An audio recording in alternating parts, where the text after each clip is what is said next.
welcome back to my YouTube channel. Nah, kali ini aku bakal bikin video mengenai metabolisme lemak. Nah, bagi kalian yang penasaran, aku bakal bahas apa aja sih di metabolisme lemak ini? Tonton sampai habis ya. Hai guys. Nah, balik lagi sama aku, Ika Lutfiana Dewi. Kali ini aku bakal bikin video mengenai metabolisme energi dan zat gizi makro, yaitu tentang metabolisme lemak. Nah, di sini aku bakal nge-share ke teman-teman gimana sih caranya metabolisme lemak itu terjadi di dalam tubuh, mulai dari makanan yang kita makan, kemudian masuk ke dalam tubuh, dicerna oleh tubuh, diabsorpsi, sampai dikeluarkan dari tubuh. Nah, mau tahu gimana penjelasannya? Yuk lihat penjelasan aku. Jadi yang pertama, metabolisme lemak itu merupakan proses di mana asam lemak dicerna, dipecah menjadi energi, atau disimpan dalam tubuh manusia untuk penggunaan energi. Nah, asam lemak ini merupakan sebuah komponen trigliserida yang membentuk sebagian besar lemak makanan seperti minyak nabati dan produk hewani.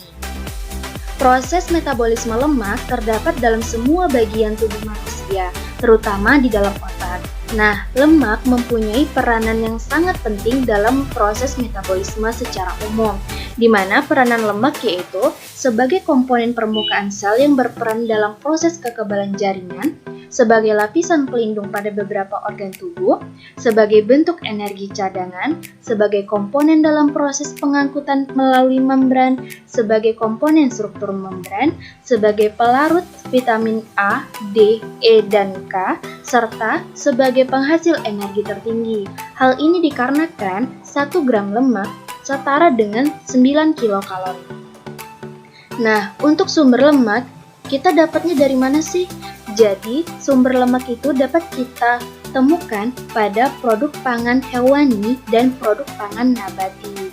Nah, untuk produk pangan nabati atau yang berasal dari tumbuhan dapat kita jumpai pada kelapa, kemiri, zaitun, kacang tanah, mentega, kedelai, dan lain-lain. Nah, untuk sumber lemak yang berasal dari hewani dapat kita jumpai pada daging, keju, susu, ikan segar, telur, dan lain-lain. Nah, apa aja sih jenis-jenis dari lemak?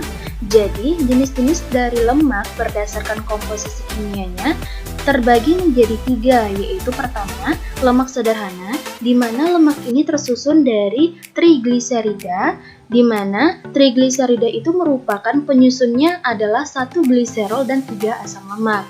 Contoh dari lemak sederhana ini ialah lilin, plastisin, dan minyak. Lalu, untuk jenis lemak yang kedua apa?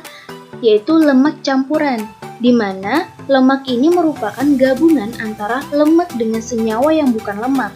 Nah, contoh lemak campuran ini dapat kita temukan pada lipoprotein, fosfolipid, serta fosfatidilkolin. Nah, jenis lemak yang ketiga yaitu lemak asli atau derivat, di mana derivat lemak ini merupakan senyawa yang dihasilkan dari proses hidrolisis lipid seperti kolesterol dan asam lemak. Nah, untuk berdasarkan kejenuhannya, asam lemak dapat dibedakan menjadi 2, yaitu asam lemak jenuh dan asam lemak yang tak jenuh. Asam lemak jenuh yang bersifat non-esensial karena dapat disintesis oleh tubuh dan pada umumnya asam lemak jenuh ini berwujud padat pada suhu kamar. Dicontohkan asam lemak jenuh ini adalah berupa mentega. Nah, untuk asam lemak tak jenuh, dia bersifat esensial karena tidak dapat disintesis oleh tubuh dan pada umumnya asam lemak tak jenuh berwujud cair pada suhu kamar. Dicontohkan seperti minyak. Selanjutnya, asam lemak itu sendiri merupakan asam monokarboksilat rantai panjang dengan rumus umum asam lemaknya itu adalah CH3CH2NCOOH atau CnH2n+1 dengan rantai panjangnya ialah COOH. Nah, rentang ukuran dari asam lemak adalah sekitar C12 sampai dengan C24.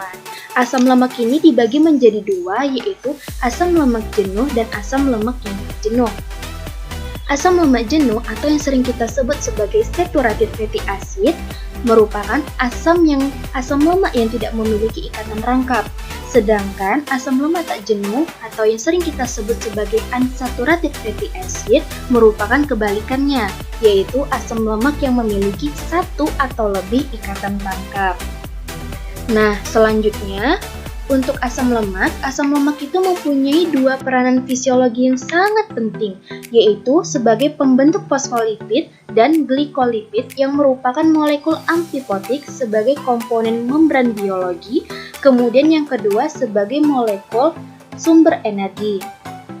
Nah, selanjutnya untuk metabolisme lemak merupakan proses tubuh untuk menghasilkan energi dari asupan lemak setelah masuk menjadi sari-sari makanan di dalam tubuh.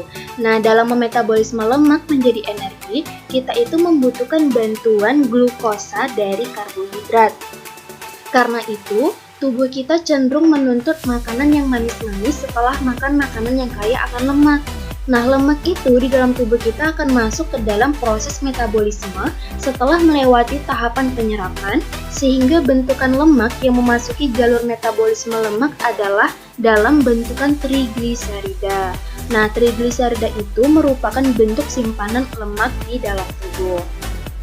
Lipid sendiri atau merupakan lemak yang terdapat sebagai bagian dari makanan merupakan campuran lipid yang sederhana, yaitu terpena dan stearida, serta yang kompleks seperti triacylglycerol, fosfolipid, sphingolipid, dan lilin yang dapat kita jumpai pada tanaman maupun jaringan hewan.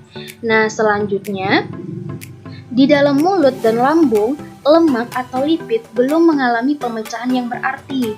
Karena setelah berada di dalam intestin atau usus, lipid kompleks terutama triacylglycerolnya itu dihidrolisis oleh lipase atau berupa enzim menjadi asam lemak bebas dan menjadi bentuk sisa.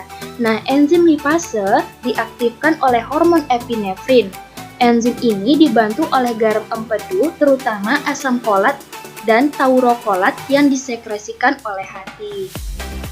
Fungsi garam tersebut ialah mengemulsi makanan berlemak sehingga terbentuklah emulsi partikel lipid yang sangat kecil. Oleh karena itu, permukaan lipid menjadi lebih besar dan lebih mudah terhidrolisis oleh lipase.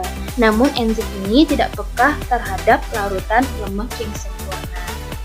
Nah, untuk reaksi hidrolisis bisa teman-teman lihat di sini. Di sini merupakan penguraian dari trigliserida menjadi asam lemak dan gliserol. Berdasarkan reaksi ini dapat diketahui bahwa lipase pankreas hanya bisa menghidrolisis ikatan ester pada atom C bernomor 1 dan 3 yang hasilnya asam lemak bebas dan monoasil gliserol.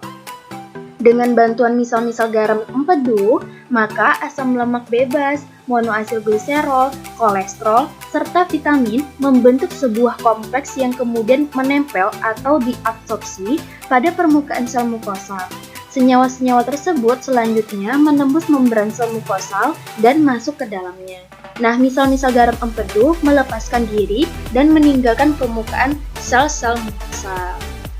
Selanjutnya, metabolisme lemak itu di dalam sel mukosal, asam lemak bebas monoasil gliserol disintesis kembali menjadi triacylglycerol yang setelah bergabung dengan albumin, kolesterol, dan lain-lain, mereka membentuk siklomikron.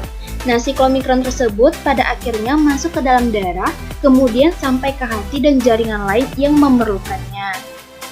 Sebelum masuk ke dalam jaringan atau ke dalam sel, triacylglycerol itu dipecah dulu menjadi asam lemak bebas dan gliserol oleh lipoprotein lipase. Nah, untuk tambahan, katabolisme itu merupakan proses penguraian dan pembebasan dari zat-zat organik. Nah, asam lemak adalah suatu senyawa yang terdiri atas panjang hidrokarbon dan gugus karboksilat yang terikat pada ujungnya. Selanjutnya, proses metabolisme lemak itu sebagai komponen bahan makanan yang masuk ke dalam tubuh. Nah, dimulainya dari mana? Dimulai dengan proses pencernaannya di dalam usus oleh enzim. Nah, asam lemak bersenyawa kembali dengan gliserol membentuk lemak yang kemudian diangkut oleh getah benih. Selanjutnya, lemak itu akan disimpan di jaringan adiposa atau jaringan lemak jika kadarnya itu adalah berlebih. Jika dibutuhkan, lemak akan diangkut ke hati dalam bentuk lesitin yang dihidrolisis oleh lipase menjadi lemak dan menjadi asam lemak dan gliserol. Nah, selanjutnya, lemak yang keluar dari lambung masuk ke dalam usus sehingga merangsang hormon kolesistokinin. Hormon ini menyebabkan kantung empedu berkontraksi sehingga mengeluarkan cairan empedu ke dalam usus. Empedu mengandung garam empedu yang memegang peranan penting dalam mengemulsikan lemak. Emulsi lemak merupakan pemecahan lemak yang berukuran besar menjadi butiran lemak yang berukuran lebih kecil. Ukuran lemak yang lebih kecil atau dalam bentuk trigliserida yang teremulsi akan memudahkan hidrolisis lemak oleh lipase yang dihasilkan dari pankreas. Nah, lipase pankreas akan menghidrolisis lemak teremulsi menjadi campuran asam lemak dan monogliserida atau gliserida tunggal. Pengeluaran cairan pankreas dirancang oleh hormon sekretin yang berperan dalam meningkatkan jumlah elektrolit dan cairan pankreas, serta pankroenzim yang berperan untuk merangsang pengeluaran enzim-enzim dalam cairan pankreas. Nah, selanjutnya, apabila telah mengalami proses pencernaan, maka lemak itu akan diabsorpsi dalam tubuh. Absorpsi hasil pencernaan lemak sebagian besar atau sekitar 70% itu terjadi di usus halus.